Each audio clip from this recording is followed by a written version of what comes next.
Con gran gusto, el Centro de Estudios de Políticas Públicas va a recibir a Gonzalo Olegini, es consultor, investigador, analista de política internacional, de negocios globales. Gonzalo, ¿qué tal? ¿Cómo te va? ¿Qué tal? Bueno, muchas gracias, Daniel, por la invitación y bueno, a las órdenes. Muchas gracias. En principio, también como hacemos con quienes nos acompañan, agradecer profundamente tu nota editorial, porque la idea es pensar, ayudarnos a pensar, reflexionar, que de pronto a veces como que pasa de moda esa necesidad que tenemos de profundizar en los temas, y vos has planteado, por ejemplo, si se quiere, un diagnóstico de lo que representa la inserción internacional de Uruguay, tomando como referencia más un punto, el del año 2007. ¿Qué te llevó a escribir esta nota y sobre todo por qué esa referencia tan puntual al año 2007?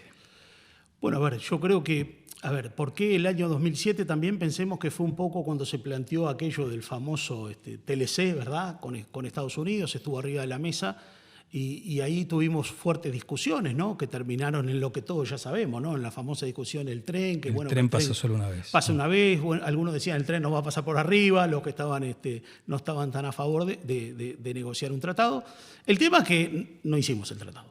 Y ahí yo creo que caímos en un vacío por un tiempo en todo lo que es la negociación de acuerdos comerciales e inserción internacional, que es uno de los puntos claves para las exportaciones. O sea, cuando uno analiza el proceso de exportaciones, tiene los costos, cómo lo vendo, la logística. Un punto importante es el acceso a mercados. Claro. Un vacío autoinfligido, o sea, hay acción allí para generar ese vacío. Me imagino que vas a hablar después de componentes ideológicos, pero ¿por qué nos quedamos así como colgados del pincel? A ver, yo creo que porque primero que fue una oportunidad en ese momento, recordemos que la palabra moda no es lo mejor, pero digamos, la tendencia a firmar acuerdos comerciales es de los 90, ¿no? Claro. Con lo cual Uruguay llegó tarde, en el 2000, ¿no? Imaginemos ahora en el 2026, ¿no? 25.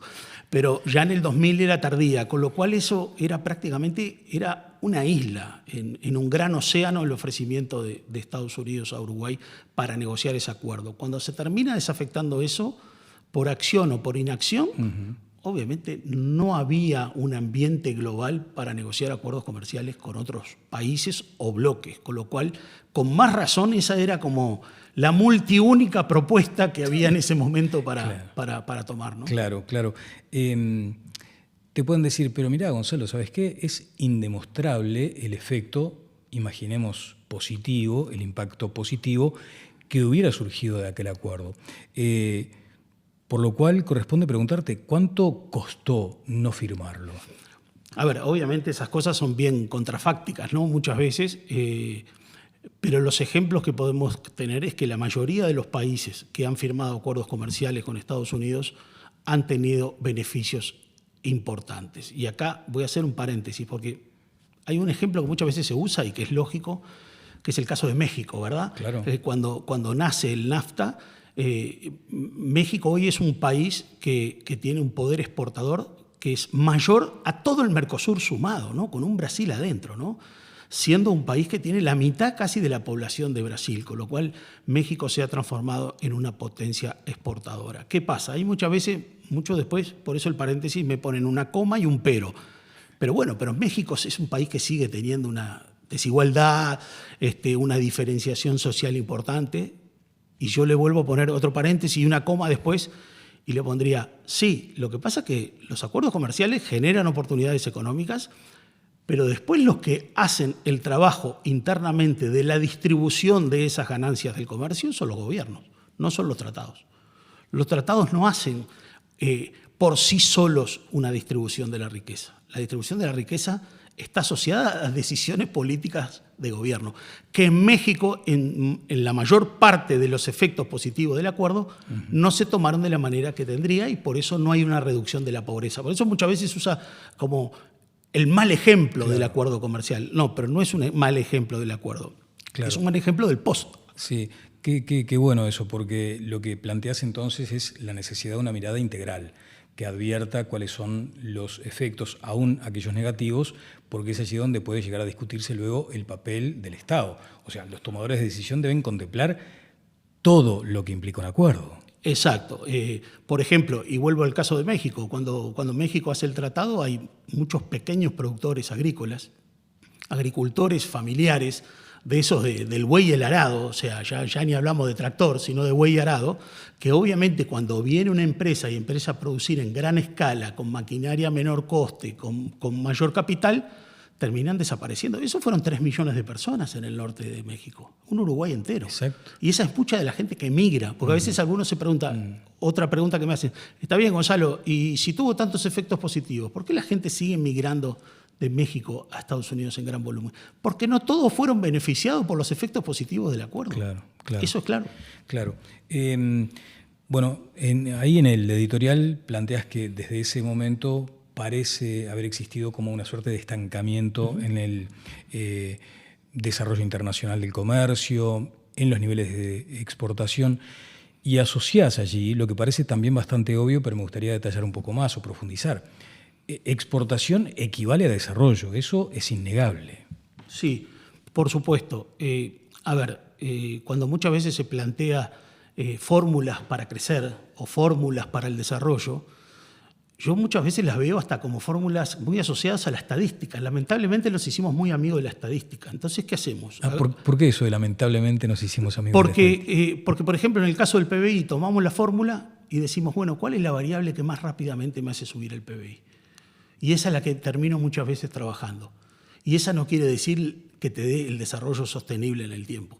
Por ejemplo, cuando uno mira las variables, hay una fórmula de PBI que está consumo, inversiones, gasto del Estado. Al final hay una que es la balanza comercial, claro. Las export menos las import. Esa variable muy pocas veces se ha utilizado para hacer crecer el PBI, porque es la más difícil, es la que lleva más trabajo y es la que demora más tiempo en ver los resultados, pero es la más sostenible de todas. ¿Y qué lees vos ahí, por ejemplo? Yo creo que son errores de... yo creo que es la inmediatez de la política muchas veces aplicada a la estadística. Tengo que tapar este agujero. Y básicamente también porque estamos mirando, ¿no? Muchas veces estamos esperando en el marzo, abril del año cuánto creció el PBI. Sí. Y bueno, entonces a partir de ver esa fórmula, que está bien, porque es hoy una de las herramientas que tenemos para medir el crecimiento de todos los bienes y servicios que se generan en un país en un año.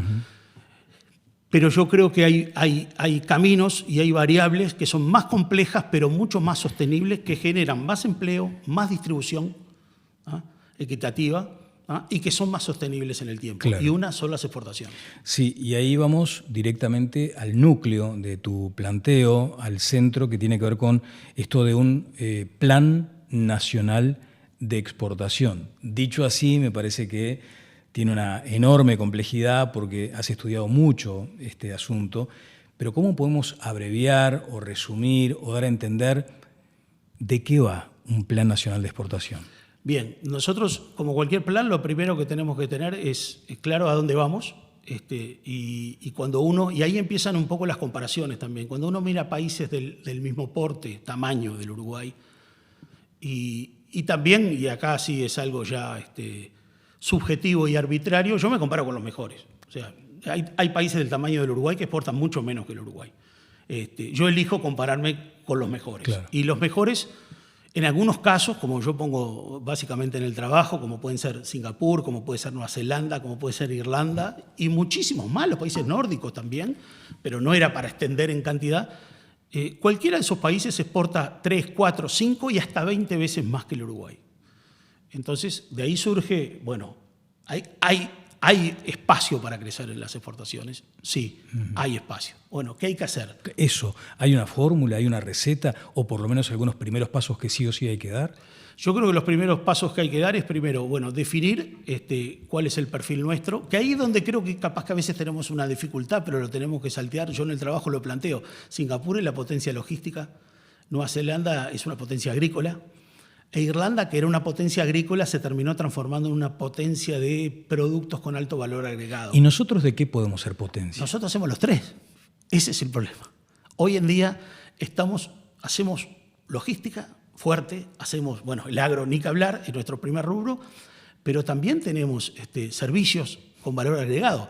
Entonces, para el Uruguay es más difícil poner un foco porque somos como trifoco, pero por lo menos en ese trifoco yo creo que lo que primero que tenemos que hacer es definir tenemos que ponernos un plan para tratar de crecer en un plazo razonable de 8 o 10 años, duplicar las exportaciones, que eso da un crecimiento acumulado de un 8 o un 9% anual, que no es una locura. Hemos tenido años que hemos crecido eso. Sí. Seguramente este año estemos muy por debajo de eso. Seguramente estemos más cercanos al 0 o quizás negativo. ¿Ah? Entonces, y para eso lo primero que nosotros tenemos que ver es agarrar nuestros rubros principales, estratégicos, que tenemos las ventajas competitivas, y ver qué necesitan. Y esos diagnósticos ya están hechos de hace años. Sí, Gonzalo, decime una cosa. Cuando vos planteás esta posibilidad de un plan, sí, ¿es porque asumís que hay una ausencia de un plan? Porque hasta donde sabemos también hay estrategias, hay instituciones diseñadas específicamente para la promoción de exportaciones, hay sectores, hay ministerios. ¿Qué sucede? ¿No dialoga el sistema? ¿Dónde advertís la principal falencia o de pronto el eslabón más débil de esa cadena? Vos te hiciste la pregunta y la respuesta en tu comentario, básicamente. Y vuelvo a los ejemplos. Países que han pasado caminos como nosotros. Nosotros tenemos una superposición de oficinas, institutos, ministerios. Nosotros acá precisamos verticalizar ese plan, articular, pero con menos actores de lo que tenemos y con más rubros, porque ¿qué es lo que pasa en Uruguay? Yo voy a abrir una oficina de promoción, le doy presupuesto y llega un momento que esa oficina empieza a crecer, a expandirse y después me dice, no, el presupuesto que tengo es para funcionar. Y no tenés dinero para hacer promoción y no, me queda muy poco. Y qué verdad esa, ¿no? En la mayoría de los organismos. Entonces... ahí hay un error de diseño, entonces es original. Mira, en Chile tenían 7 organismos de promoción del comercio exterior, hicieron un mapeo y tenían 7 que hacían cosas similares y en un momento dijeron, cerramos los 7 y abrimos uno. Y ese se llama ProChile. Y ProChile es, o sea, porque también la centralidad ayuda a las empresas. Vos hoy... Daniel, te querés expandir, querés hacer el programa en otro país del mundo, o sea, te querés internacionalizar, decís, ¿y a dónde voy? Puedo ir capaz que en la Cámara de Industria, o capaz que en la Cámara de Comercio y Servicios, o voy a Uruguay 21, o voy a las pymes, a la oficina de pymes, o voy al Ministerio de Relaciones Exteriores, que también tiene una oficina, llamémosla de alguna manera, encargada del comercio exterior. Entonces, nosotros tenemos... Por eso, yo planteo esto porque muchas veces la respuesta que se me da me dice, Gonzalo, no hay recursos. No, recursos sobran. Lo que no hay es organización de recursos, que son dos cosas diferentes. Claro, sí, la gestión de ese ecosistema es lo que merece un ajuste. Y ajustar el ecosistema también. No solo relacionarlo, sino si tenés, como Chile, 5, 6, 7 oficinas que hacen casi lo mismo, ¿qué sentido tiene? Porque aparte después termino haciendo una octava para articularlos. ¿Y el chacrismo cómo incide en esto? Qué buena pregunta. El chacrismo incide fuertemente porque, a ver, por ejemplo, muchas veces en las discusiones Mercosur, ¿no? Yo hice mi carrera en la década del fin de los 90, bien abonado, ¿no? Al Mercosur y al impulso del Mercosur. Me puse a aprender portugués, hice portugués completo de principio a fin y después me fui desanimando con el Mercosur, porque básicamente el Mercosur no nos dio las soluciones que nosotros queríamos con aquello famoso del mercado de 200 millones de personas. Eso nunca funcionó como tal, y eso hay que decirlo, porque si no se transparenta lo que no funciona, tampoco se puede arreglar.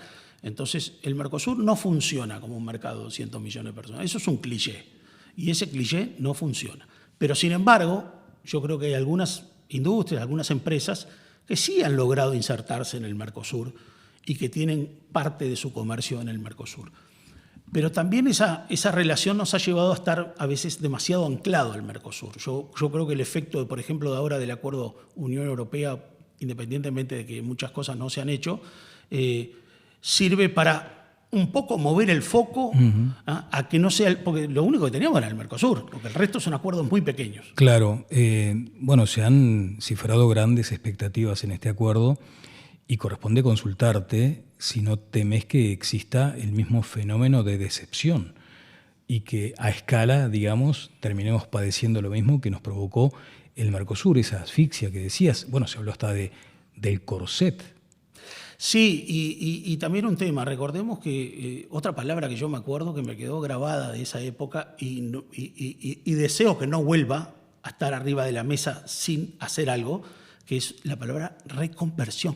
Claro, Vos te acordarás que cuando claro. empezó la negociación del Mercosur y terminó el Mercosur, ahora se viene una gran reconversión.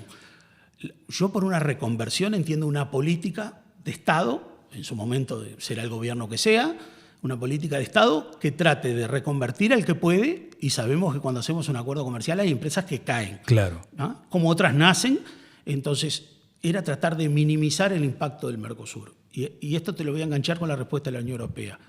No me da el mismo miedo por una razón muy sencilla. El tejido industrial uruguayo prácticamente desapareció después del Mercosur. Hoy las industrias que en el Uruguay, cuando uno mira el empleo industrial, el número de empleo industrial dentro de lo que es la proporción del empleo en Uruguay, es mucho más bajo que hace 40 años. Esto es bien simple. Y yo creo que ahora, ¿qué quiero decir con esto? Sonará feo, pero hay muy poca gente para golpear hoy, Claro. como industria. Ese es el tema que yo veo con la Unión Europea, por eso no va a tener no va a tener un remake de la película del Mercosur. Una cortita, porque además me gustaría ir sobre tu mirada respecto a cómo articular una política en un mundo tan incierto, donde la realidad es una hoy y cambia dramáticamente mañana. Pero hago una pausa respecto a lo que venías mencionando, ¿no? ¿Cuál es el rol del Estado para los perdedores que se asume permanentemente que existen en cualquier acuerdo? Allí, ¿cuál es la política? ¿De subsidios de pronto? ¿Qué tipo de respaldos? Bien, esa también es una interesante pregunta. A ver, lo primero que vos vas a definir, hay industrias que se tendrán que definir, obviamente, cuáles son exactamente, que no tienen una capacidad de reconversión, que lamentablemente en el mediano plazo van a desaparecer. ¿Qué puede hacer el Estado en eso? Y básicamente esta parte sí es muy difícil, tratar de convertir una industria que hace algo en otra cosa. Eso es muy utópico. La realidad demuestra que ha sido muy difícil.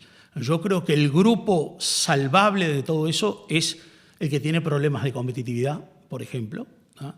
El que tiene problemas de innovación, el que tiene problemas de diseño de producto. En Uruguay tenemos empresas de un porte importante que hoy tienen diseño de producto y son empresas que portan cientos de millones de dólares. Entonces, ahí no es falta de dinero.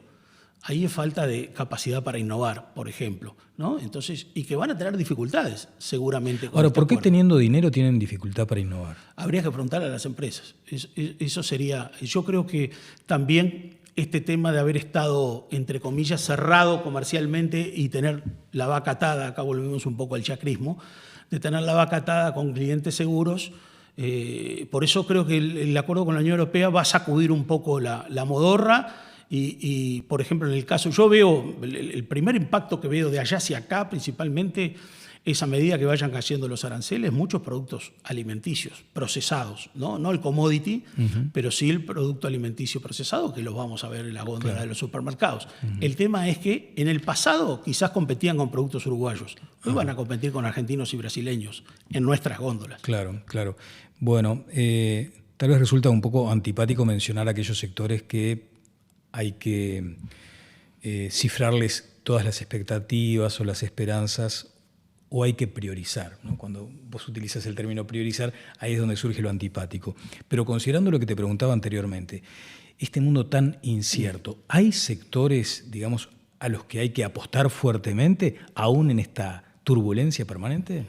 A ver, hay sectores que son claves, por ejemplo, todo lo relacionado con la alimentación. Eso no cabe la menor duda. Y nosotros tenemos un gran componente de commodity y después tenemos productos con algún valor agregado.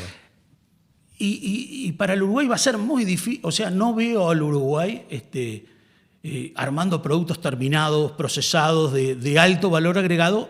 Es muy difícil en la estructura actual. O sea, si no hay cambios, no. Y uno de los principales cambios es el tema de la innovación. Cuando uno mira, yo viví en Europa y cuando uno se para en la góndola y ve un producto desde la presentación, desde el packaging, hasta lo que hay adentro, ahí nos llevan kilómetros. Esos productos van a venir ahora, a partir del 1 de mayo. Esos productos uno ya los ve en la góndola y ya tienen una diferenciación hasta del punto de vista visual. Ajá. Entonces hay que trabajar mucho en productos uruguayos que son de muy buena calidad, ¿ah? Pero no tienen las mejores cadenas de comercialización, no tienen la mejor innovación. ¿Ah? Hay productos que los seguimos haciendo hace 40, 50 años iguales. Sí, no quedan excusas, o sea, o innovás o pereces.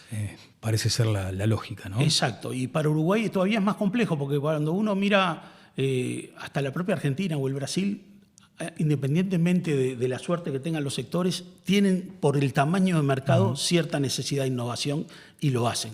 Nosotros por nuestro tamaño de mercado y un poco por el conformismo consumidor de compro siempre lo mismo, pero el mundo no funciona así. Ahí también hay cambios culturales del sector empresarial, de los gobernantes y de nosotros, los propios ciudadanos, ¿no? Ahí hay una primera, mira, te voy a dejar algo que para mí es importantísimo. Hay que cambiar la lógica de quiero vender lo que tengo a vender lo que el consumidor compra. Eso que parece tan simple y tan banal de alguna manera, en Uruguay muchas veces no sucede. Claro. Bueno, tenemos un sector como la biotecnología que también arrastra mucho, tiene gran empuje, mucho vigor. Después está esto de las TICs. A pesar de estos sacudones, ¿entendés que todavía es un sector llamado a cosas importantes? A ver, casualmente hoy las TICs están en un proceso global muy complejo. Yo en estos días me comuniqué con una empresa en Estados Unidos, una persona que conozco de una amistad de muchísimos años, y para insertarme un poco más en el tema de la inteligencia artificial, porque todo el mundo dice, bien, la inteligencia artificial, se van a perder los empleos. El cómo, yo quería saber el cómo, porque el resto es una frase, es un cliché de la inteligencia artificial va a eliminar tantos puestos. ¿Cómo? ¿Por qué? ¿Por qué tales puestos van a caer? ¿No? Entonces tuve una larga charla con esta persona para que me contara en su empresa cómo funciona en Estados Unidos y me explicó básicamente cómo él hace 2 o 3 años, desde el inicio de la aplicación de la inteligencia artificial, dice, los procesos que antes hacían 20 personas, hoy me lo hace una, básicamente. ¿Por qué? Porque bueno, la inteligencia artificial le resta gran parte de ese trabajo a esa 19 y se puede concentrar perfectamente en una, en el mismo tiempo que antes lo hacían las 20. Entonces, y casualmente me mandó un instrumento para practicar un poco y verla, y este fin de semana estuve con eso y realmente quedé emocionado, apasionado y no podía salir básicamente del instrumento. Y como venía contigo acá al programa, dije, le voy a pedir que me haga un plan de exportación, ¿no? A 8 o 10 años, ¿no? Por sectores. Y me armó un plan, que lo bajé, lo leí para ver qué tenía rigurosidad. Y sacando algunos errores mínimos, armó un plan de promoción de exportaciones del Uruguay a 8 o 10 años, fantástico. En 30 segundos. Sí. Qué riesgo para políticos, analistas, asesores. Por supuesto. Para la propia academia, ¿no? Pero bueno, es lo que nos ha tocado en este tiempo. Prácticamente en el cierre, allí mencionás también que hay que cambiar el foco. Vos decís, cambiemos el foco del debate de gastar menos a producir más. Y te quiero traer también a cuento el libro o el título del libro de Gabriel O'Donnell, el actual ministro de Economía, cuando menciona lo del despegue. ¿Vos por dónde ves? Si es que lo ves, ¿por dónde ves el despegue? A ver, yo obviamente acá voy a pecar de mi profesión, ¿no? Pero yo en el Uruguay actual, la única manera que veo de crecer para atraer inversiones y para crecer económicamente son inversiones asociadas a la exportación. Las inversiones asociadas a los servicios ya son demasiadas.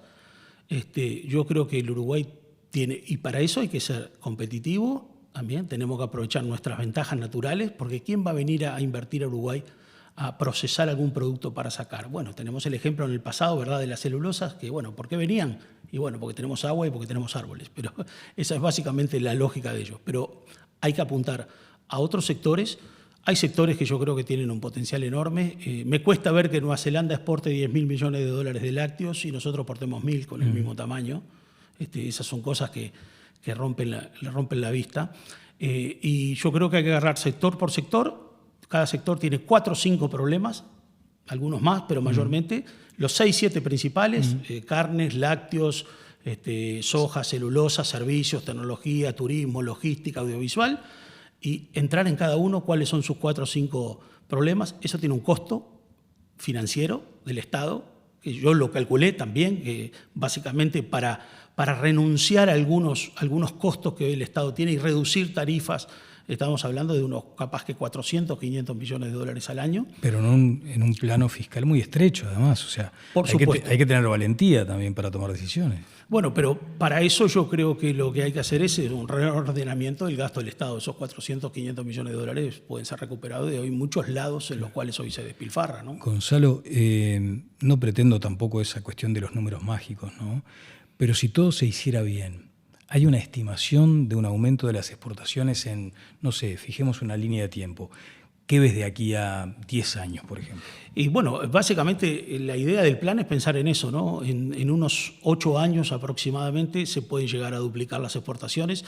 Si se agarran los 8 o 10 rubros principales, por ejemplo, un rubro que para mí tiene un potencial enorme, que trabajé un montón de tiempo, que es el tema turismo, y que lo veo totalmente desaprovechado por un enfoque muy conservador e histórico, que nos ha costado salir ese famoso segmento de sol y playas que nos tiene atrapado hace 50 años y que nos creemos que salimos de él, pero siempre estamos en él. Hay nichos, hay segmentos. Hay un caso puntual, recordemos cuando se hizo la final de la Copa Libertadores acá en Uruguay, y me voy al segmento deportivo, había una inversión para hacer en el estadio de 6 millones de dólares, ¿no? en recuperar y acondicionar el estadio para esa final. Bueno, esa final terminó facturando 40. Terminó dejando por todo concepto 40. Entonces, con lo que tenemos y lo que estamos gastando, no va a crecer. O sea, la máxima es, hay que invertir para poder ganar. Y el discurso es, no tengo dinero para invertir. Entonces, si vos me preguntás, ¿yo creo que va a crecer sin invertir? No, es inviable. El turismo invierte 10, 15 millones de dólares, el Estado, como sí, y facturamos 2.300. Es mágico lo nuestro. Uno se pregunta, ¿y si invirtiéramos 100 bien invertidos? Bueno, esos 100, que yo me los he estipulado en diferentes sectores del turismo, y seguramente eso pueda llegar a generar entre 20 y 30.000 empleos, solamente el sector turístico. Dejaste puntos suspensivos para una próxima charla, ¿eh? Así que la vamos a seguir. Gonzalo, muchas gracias. Gracias a vos, Daniel, por la invitación. Gonzalo Leggini estuvo con el Centro de Estudios de Políticas Públicas.